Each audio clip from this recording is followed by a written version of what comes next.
रहीम। Sometimes ऐसे होता है कि हमने सैंपल को बुनियाद बनाकर हाइपोथेसिस टेस्टिंग करनी होती है ताकि पॉपुलेशन के बारे में इन्फेरेंसेस या नताइज को अखज़ किया जा सके।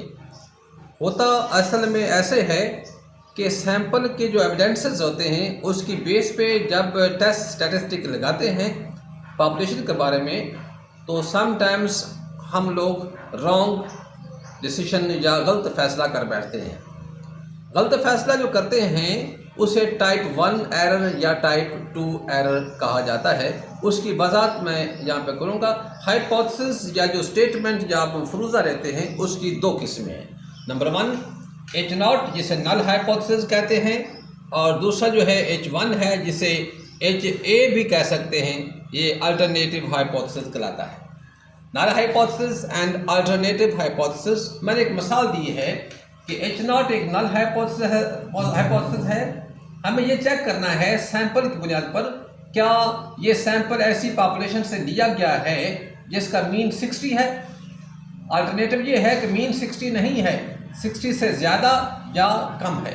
दो हाइपोथेसिस। पहला नल हाइपोथेसिस कि पॉपुलेशन मीन 60 होगा, या ये सैंपल जिस पॉपुलेशन से लिया गया है उसका मीन 60 है। दूसरा हाइपोथेसिस उसका मीन 60 नहीं है, 60 से कम या ज़्यादा है। बहरहाल एक मैंने मिसाल दी है। अगर आप H0 को एक्सेप्ट करते हैं या H1 को एक्सेप्ट करते हैं, या H0 को रिजेक्ट करते हैं या H1 को रिजेक्ट करते हैं, ये फैसला करते वक्त हम कोई ना कोई अक्सर गलती हमसे हो जाती है। बेशक हम लोग सैंपल के एविडेंसेस की बेस पर ही फैसला करते हैं। तो टाइप 1 एरर, टाइप 2 एरर होती क्या है, ये हमारा बुनियादी क्वेश्चन है। मैंने एक टेबल बनाया है जिसमें H0 true, H0 false, decisions accepted H0 and reject H0। Understood बात है। अगर H0 आपका ट्रू है, क्वेश्चन की तरफ आपने ख्याल रखना है कि अगर H0 ट्रू है हमें क्या करना चाहिए, इसको एक्सेप्ट करना चाहिए। H0 अगर ट्रू है हमें क्या करना है, H0 को एक्सेप्ट करना चाहिए। अगर एक्सेप्ट किया है तो आपका फैसला जो होगा वो एक राइट डिसीजन होगा। क्या होगा? Right decision. आपने किसी किस्म की एरर को कमिट नहीं किया, कोई गलती आपने नहीं किया। अगर H0 ट्रू होने के बावजूद आपने इसको रिजेक्ट कर दिया है तो आपने एक एरर को कमिट किया है जिसे टाइप 1 एरर कहते हैं। Type 1 error. ये हमारा फैसला जो होगा वो रॉन्ग डिसीजन है। Type 1 error. In short type 1 error क्या है? अगर H0 ये स्टेटमेंट हमारी ट्रू है, अगर ट्रू है तो इसको एक्सेप्ट करना चाहिए। अगर एक्सेप्ट ही किया आपने किसी गलती का इर्तिकाब नहीं किया।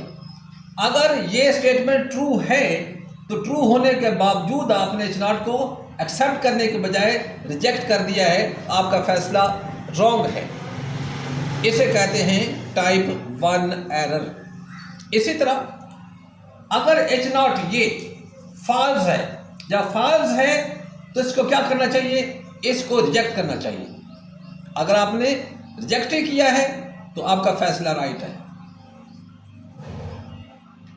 नो एरर, यानी नो एरर। यहां पे क्या होगा? No error.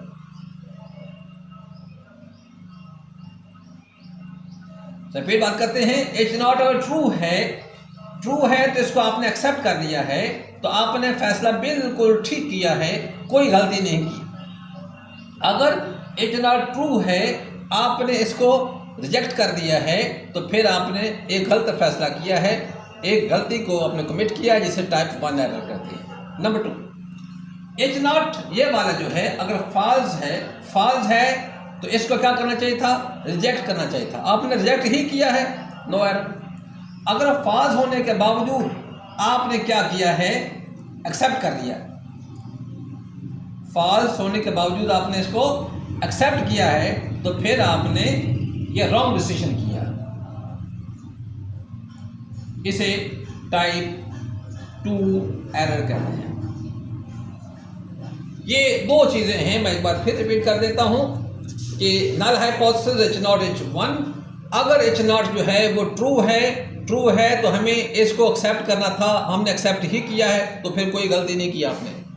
अगर ट्रू होने के बावजूद आपने इसको रिजेक्ट कर दिया है तो आपका फैसला रॉन्ग है, जिसे टाइप 1 एरर कहते हैं। सेकंड, H0 ये वाला अगर फॉल्स है तो इसको क्या करना था, आपने रिजेक्ट करना था। आपने रिजेक्ट ही किया है तो फिर आपका फैसला राइट है, आपने कोई नो एरर, कोई गलती नहीं की। अगर फॉल्स होने के बावजूद इसको आपने एक्सेप्ट कर लिया है तो आपका फैसला ये रॉन्ग है, इसे टाइप 2 एरर कहते हैं। तो ये था हमारा आज का टॉपिक। अस्सलामु अलैकुम वरहमतुल्लाहि वबरकातुहू।